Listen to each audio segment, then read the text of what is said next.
There's a kind of exhaustion that doesn't come from working too hard. It comes from waking up every single day knowing the numbers haven't changed. It comes from lying awake at night doing mental math that never quite adds up, feeling the weight of obligations you can't seem to escape. You smile during the day, you push through, but inside there's this quiet panic that whispers, "What if I never get out of this?" Here's what I need you to hear right now, and I mean this with everything in me. Debt does not define your worth. It does not measure your value. It does not predict your future. And the God who sees you right now, in this exact moment, is not standing over you with disappointment. He's standing beside you, ready to walk you into something different, something better, something that starts today. Stay with me, because what we're about to pray together isn't just words. It's a turning point, and I believe with my whole heart that by the time you finish this prayer, something in you is going to shift. Not because of magic, not because of empty promises, but because faith, when it meets real action, creates real change. Let's begin. I know what it feels like to carry financial burden like it's a second skin, to check your bank account and feel your chest tighten, to avoid certain conversations because you know they'll lead to money, to feel like everyone else has it figured out while you're barely holding on. There's this shame that comes with debt, isn't there? This feeling that somehow you failed, that you should have known better, that you should be further along by now. Let me tell you something that might surprise you. Your financial struggle is not a spiritual failure. Let me say that again, slowly. Your financial struggle is not a spiritual failure. It's not punishment. It's not God withholding blessing because you're not worthy enough. It's not evidence that you lack faith. Sometimes life happens. Sometimes circumstances pile up. Sometimes the system is broken, or you were never taught how to manage money, or medical bills came out of nowhere, or you trusted the wrong person, or 100 other things that were partly your doing and partly just the weight of living in a complicated world. The emotional toll of debt is real. It affects your sleep, it affects your relationships, it affects the way you see yourself when you look in the mirror. You wake up already defeated. You go to bed feeling like tomorrow will just be more of the same. And somewhere along the way, you started believing that this is just how your life is going to be. That financial peace is for other people. That breakthrough is a nice idea, but not for you. But here's where faith steps in. Not the kind of faith that pretends problems don't exist. Not the kind that says if you just believe hard enough, money will fall from the sky. I'm talking about the kind of faith that says, I'm in a hard place, but I'm not staying here. I'm going to do what I can do, and I'm going to trust God with what I can't do. That kind of faith doesn't deny reality, it transforms it. You are not alone in this. There are millions of people right now sitting in the same kind of financial pressure you're in. Good people, faithful people, people who work hard and still can't seem to get ahead. And God sees every single one of them. He sees you, not with judgment, not with frustration, but with the same tenderness a father has when his child is struggling. He's not waiting for you to figure it all out before he helps you. He's already moving. He's already preparing a way. Your job is to partner with him, to take the steps you can take, to believe that what feels impossible right now is actually the setup for your testimony later. This prayer we're about to pray together is not about wishing debt away. It's about inviting God into the real, practical, messy middle of your financial life. It's about asking for wisdom, for strength, for opportunities you can't see yet, for grace to make better choices, for breakthrough that comes not just from heaven, but through your hands, your decisions, your willingness to change what needs to change. One of the most damaging lies we believe about God is that he's up there keeping score, that he's disappointed in us, that our financial mess is proof we failed him. Let me break that lie right now. God is not your accuser, he's your liberator. The enemy is the one who whispers shame into your ear every time you check your bank account. The enemy is the one who wants you to believe you're too far gone, too broken, too irresponsible to ever experience financial freedom. But God is the one who looks at chains and says, not anymore. He's the one who sees impossibility and makes a way. He's the one who takes what's broken and rebuilds it. That's who he is. That's what he does. And that includes your finances. This isn't about health and wealth theology. This isn't about claiming a Bentley because you prayed hard enough. This is about a God who cares about every area of your life, including the one that keeps you up at night. Scripture is full of stories about liberation, about people who were trapped, bound, stuck in situations that looked permanent, and then God showed up. Not because they were perfect, not because they earned it, but because God is in the business of setting people free, and that includes you, right now, today, January 16th. This isn't just another day. This is the day you stop agreeing with the voice that says nothing will ever change. Here's what I need you to understand. When you come to God about your finances, you don't have to clean yourself up first. You don't have to have all the answers. You don't have to pretend you haven't made mistakes. You come as you are, overwhelmed, scared, ashamed, exhausted. And you say, God, I need help. I can't do this on my own. I've tried, I'm still trying, but I need you. That kind of honesty is what moves heaven. Not performance, not perfection. Honesty. God doesn't need you to have it all together. He needs you to be real with Him, to stop hiding behind excuses or pride or fear, and to just say, I'm struggling and I need a breakthrough. And here's the beautiful part. When you do that, when you bring your real life to Him, He doesn't shame you. He meets you there. He starts working with what you have. He starts showing you things you couldn't see before, opportunities you overlooked, wisdom you didn't have, strength you didn't know was in you. That's how God works. He doesn't just drop miracles out of the sky. He partners with you. He equips you. He walks with you through the process. Before we go any further, I want to ask you something. If this is speaking to you, if you're feeling something shift inside right now, do me a favor. Hit that subscribe button. Not because I need the numbers, but because I want you in this community. I want you to know you're not walking this journey alone. And drop a comment. Just tell me where you're watching from, or share one thing you're believing God for in your finances. Let's build something real here. You need this community, and honestly, this community needs you. Now, let's talk about the part nobody really wants to hear, but it's the part that actually changes things. Faith without action is just wishful thinking. You can pray all day long for financial breakthrough, but if you're not willing to look at your spending, make a budget, cut up the credit card, have the hard conversation, take the extra job, learn a new skill, or do whatever it is you know deep down you need to do, then nothing's going to change. And that's not God's fault. That's on us. I'm not saying this to shame you. I'm saying it because I respect you enough to tell you the truth. Real breakthrough requires real participation. God will do what you can't do, but you have to do what you can do. That's the partnership. That's how faith works. It's not passive. It's active. It's stepping out even when you're scared. It's making the hard choice even when it's uncomfortable. It's looking at the numbers and saying, okay, what can I actually control here? Maybe that means finally sitting down and writing out all your debts, every single one.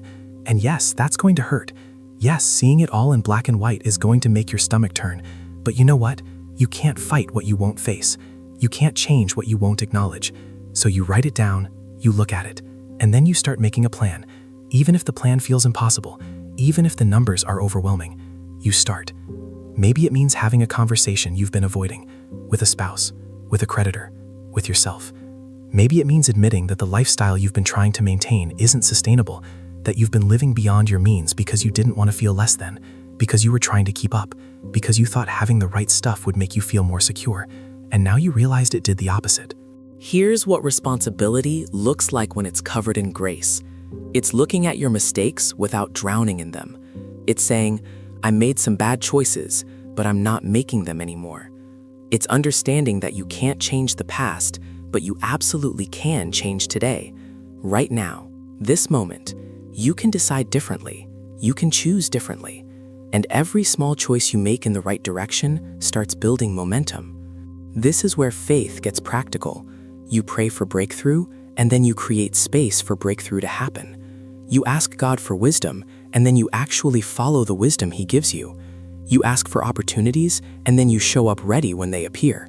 You ask for discipline, and then you practice it even when it's hard. That's the dance between heaven and earth. That's how miracles meet reality.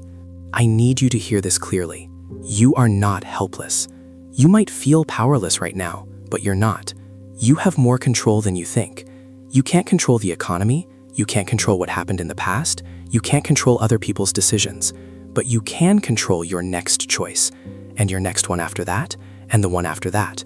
And those choices, piled on top of each other, day after day, week after week, create a completely different future. Some of you are dealing with something deeper than just current debt. You're dealing with generational patterns. You grew up watching financial chaos. You watched your parents fight about money. You watched them live paycheck to paycheck, drowning in stress, never getting ahead. And now you're doing the same thing. Different city, different job, same cycle.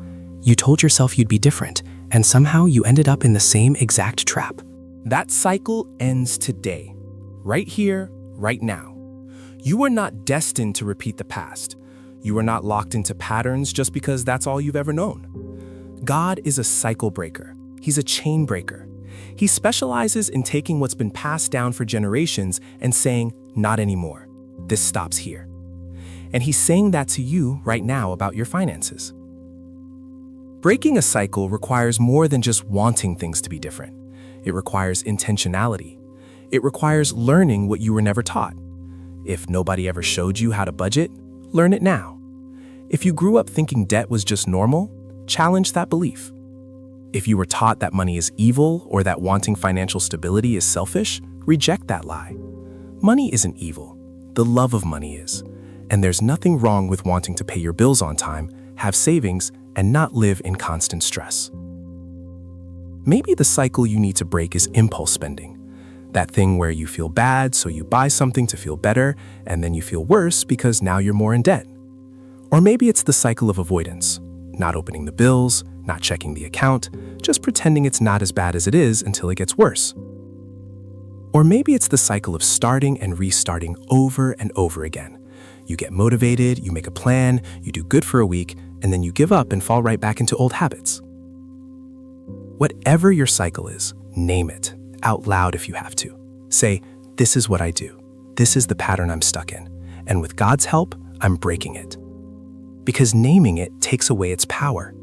As long as it stays vague and unnamed, it controls you.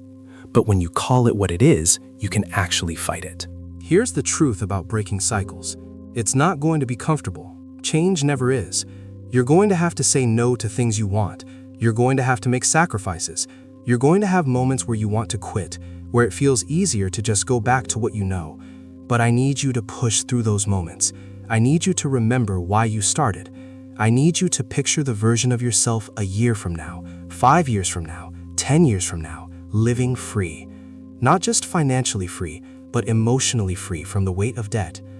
And listen, I want to hear from you. Seriously. Comment below and tell me, what financial cycle are you breaking? What's the one thing you're changing starting today? And if there's something you want me to pray about in a future video, let me know. This isn't just me talking at you. This is us walking this out together. Financial breakthrough isn't just about getting more money. It's about managing what you have with wisdom. Because if you don't learn how to manage what's in your hand right now, more money will just create bigger problems. I've seen it happen over and over. People get a raise, a bonus, a tax refund, and within weeks it's gone. Why? Because they never learned stewardship. They never learned how to honor what they've been given by managing it well. Wisdom says every dollar has a name before it hits your account. You know where it's going. You've made a plan. You've decided in advance. That's not restrictive. That's freedom. Because when you have a plan, you're not constantly stressed about whether you can afford something. You already know. The decision's already made. And that eliminates so much anxiety. Wisdom says, live below your means, not up to them. Just because you can afford the payment doesn't mean you should take it on. Just because everyone else is upgrading doesn't mean you have to. Just because the opportunity is there doesn't mean it's the right opportunity for you right now. Wisdom knows the difference between what's available and what's wise. Wisdom says, build margin, build space, build a buffer between you and disaster. Because life happens, cars break down, people get sick, jobs get lost. And when you have margin, when you have a little cushion, those things don't destroy you. They're inconvenient, but they're not catastrophic. That's what savings does. It gives you breathing room. It gives you options. It gives you peace. Wisdom also says, give, even when it's hard, even when it feels like you can't afford to. Because generosity breaks the grip of scarcity. It reminds you that God is your source, not your paycheck. It keeps your heart soft. It keeps you from becoming so focused on your own needs that you miss the needs around you. And honestly, there's something that happens spiritually when you give. Doors open, opportunities come, provision shows up in ways you can't explain. I've seen it too many times to call it coincidence. Now, I'm not saying give irresponsibly. I'm not saying give to manipulate God and giving back to you. I'm saying that even in lack, especially in lack, generosity keeps you connected to the heart of God. And when you're connected to His heart, you're positioned for His blessing. Here's the practical part. Start small. If you've never budgeted before, start with 1 month, just one. Track everything. See where the money actually goes, not where you think it goes. If you've never saved before, start with $5, then 10, then 20. Build the habit before you worry about the amount. If you've never given before, start with something, anything. Not because you have to earn God's favor, but because it changes something in you. Wisdom isn't complicated, it's just consistent. It's doing the small right things over and over until they become automatic, until they become who you are. And when wisdom becomes part of your character, financial breakthrough isn't just a moment, it's a lifestyle. It's sustainable. It's something you can actually keep. All right, everything we've talked about, everything we've unpacked, it all comes down to this moment, this prayer. I want you to find a quiet place if you can. If you're driving, that's okay, just be safe. If you're at work, maybe step into a bathroom or take a walk outside for a few minutes. Wherever you are, I want you present. I want you engaged. Because this isn't just words. This is you and God, right now, making an agreement that things are about to shift. I'm going to pray, and I want you to pray with me, out loud if you can, even if it's just a whisper. Let the words come out of your mouth, not just sit in your head. There's power in that. There's something that happens when you speak faith instead of just thinking it. Father, I come to you today not with excuses, not with shame, but with honesty. I'm in a hard place financially. The debt feels overwhelming, the pressure feels like it's crushing me, and I need you. I need your wisdom. I need your strength. I need a breakthrough that only you can bring. I'm asking you to do what I cannot do. I'm asking you to open doors I don't even know exist. I'm asking you to bring opportunities my way, to give me favor, to provide in ways that don't make sense on paper, but make perfect sense in your kingdom. But I'm also committing to do my part, to be responsible, to make wise choices, to stop living the way I've been living and start living with intention, with discipline, with faith that believes you're working even when I can't see it yet. I break every cycle that's held my family in financial bondage, every pattern of debt, every mindset of lack, every belief that says I'll never get ahead. I reject those lies right now. I declare that my story is changing, that my future looks different than my past, that I am not a victim of my circumstances. I am a partner with heaven, and together we are creating something new. I pray for freedom from this debt. Not overnight. I'm not asking for magic. I'm asking for steady progress, for momentum, for the grace to keep going even when it's hard, for the wisdom to know what to do next, for the courage to make the hard choices, and for the faith to believe that every step I take in the right direction is leading me closer to the life you've designed for me. Protect my mind from discouragement. Protect my heart from shame. Remind me daily that you are for me, not against me, that you see my effort, that you honor my faithfulness, that breakthrough is coming, not because I'm perfect, but because you're faithful. I receive this new beginning. I step into it with hope, with gratitude, with confidence that you are already working things out. I trust you with what I can't control, and I take responsibility for what I can. Thank you for hearing me. Thank you for loving me. Thank you for not giving up on me. In Jesus' name, amen.